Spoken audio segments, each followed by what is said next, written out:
নমস্কার, this is who ভাই।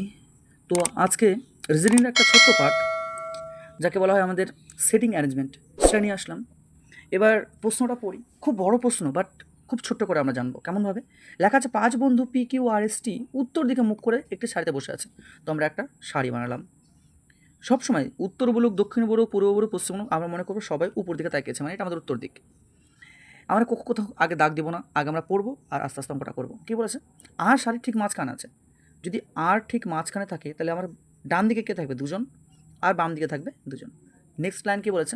টি যথাক্রমে এস এবং আর এর ঠিক ডান দিকে এবং ঠিক বাম দিকে আছে। তাহলে টি এস এর কোন দিকে আছে? ডান দিকে। এস এর ডান দিকে এবং কি বলছে? আর এর বাঁ দিকে। তাহলে আর এর বাঁ দিকে টি কোথায় হবে? এখানে। আর এস এর ডান দিকে এটা।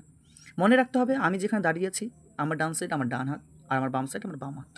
তাহলে এস এর ডান দিকে টি এবং আর এর বাঁ দিকে। কী বলা আছে নেক্সট লাইনে? কিউ কোনো চরম প্রান্তে নেই, মানে কিউ কোনো প্রান্তে হবে না। এই প্রান্ত তো ফাঁকা নেই, তাহলে এখানেও হবে না। তাহলে কী হবে? এই জায়গাটায় আমরা আর কী পড়ে আছে? পি। তাহলে পি আমার লাস্টে হয়ে গেলো। তাহলে 5 জন লোক কমপ্লিট। আমাদের অ্যান্সার চেয়েছে পি এর বাঁ দিকে দ্বিতীয় কে।